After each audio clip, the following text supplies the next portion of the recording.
Ya, gua nggak tahu ya kenapa HP mid-range tuh makin kesini makin tinggi aja gitu harganya. Udah mepet harga HP flagship reguler. Biasanya kan flagship juga ada varian base modelnya tuh. Nah, ini adalah Oppo Reno 14 Pro 5G yang harganya udah mendekati ke teritori sana gitu. Yaitu di 11 juta. Tapi, apa emang layak dapat harga setinggi itu? Nah, sebelum gue yeping lebih jauh, bisa subscribe Getizen dulu nih. Kalau udah subscribe, thank you banget. Sekarang kita lanjutin videonya. Oke, sekarang buat desainnya dulu deh. Well, HP ini tuh dari bahasa desainnya emang kerasa banget nih. Pengen kelihatan elegan. Di backdoornya ini nih ada corak buntut ikan yang cantik banget. Yang kayaknya ikannya sih ikan cupang ini ya. Buat materialnya sih udah kerasa nih. Sesuai sama harganya dengan frame yang aluminium dan backdoor yang kaca. Yang enak banget di tangan gitu, finishing matte-nya.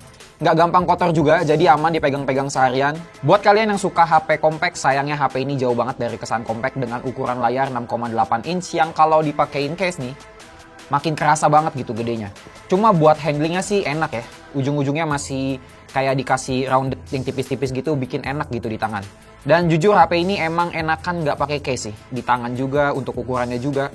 Tapi daripada kenapa-kenapa, mengingat harganya yang lumayan kan, jadi pakein case aja mendingan. Nggak usah ngadi-ngadi. Walaupun untuk IP rating sebenarnya HP ini udah proper banget, udah IP68 dan IP69.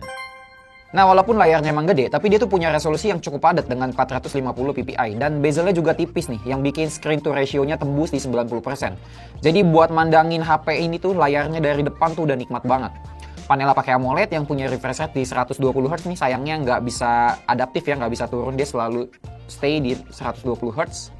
Dan kecerahannya di 1200 nits HBM, jadi buat penggunaan outdoor masih oke. Walaupun emang nggak seterang HP-HP flagship sih, almost there lah. Nah, buat audionya sendiri di kuping gua mah udah termasuk enak banget lah. Dipakai nonton Netflix juga udah approve. Udah bisa nikmatin konten HDR10 Plus juga nih. Nih buat audionya.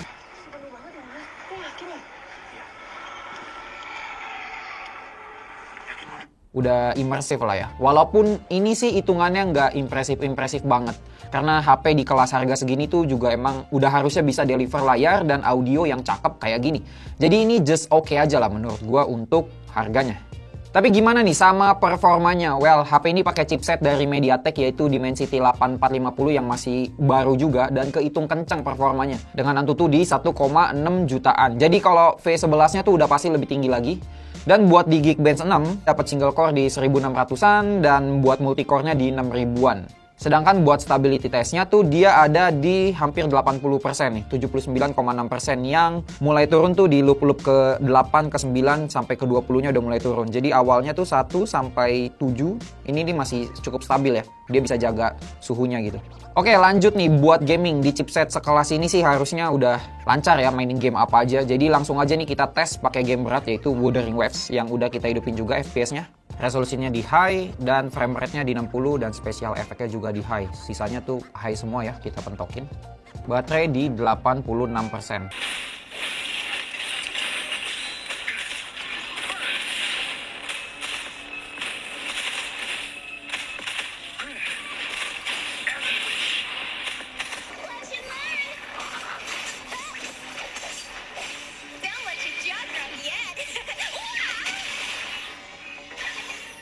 Menit main sekarang di 82%.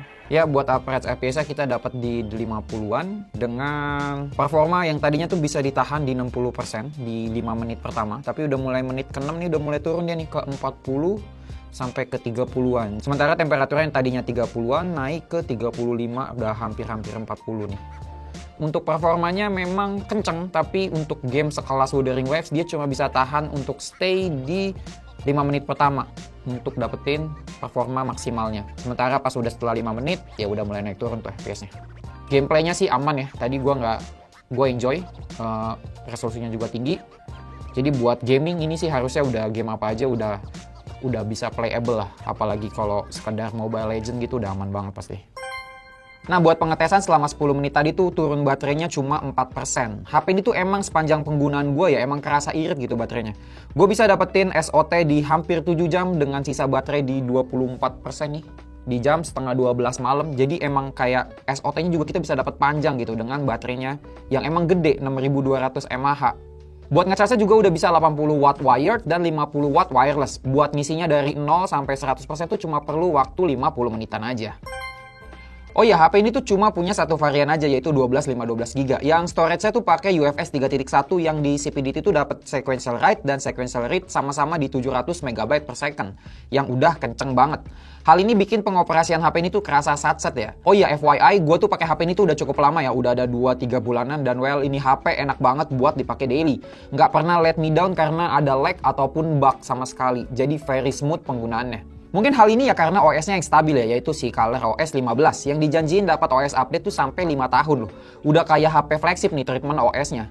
Oh ya, ini personal sih, tapi gue emang lebih suka si ColorOS ini untuk HP-HP-nya dari grup BBK ya. Apalagi kalau di-compare sama Vantage. Tapi soon Vantage juga bakalan digantiin Origin OS juga sih, yang emang sampai sekarang gue belum sempet nyobain. Nah, sekarang kita ngomongin hal yang paling kuat dari HP ini, yaitu kamera, yang punya setup triple kamera dan semuanya punya resolusi di 50 megapiksel.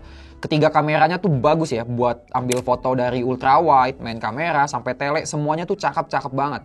Mau dipakai buat jalan-jalan, nonton konser, bahkan sampai nemenin gua ngeliput demo kemarin pun, ini HP tuh selalu bikin gua happy, karena emang fleksibilitasnya tuh udah kayak nenteng HP flagship lah.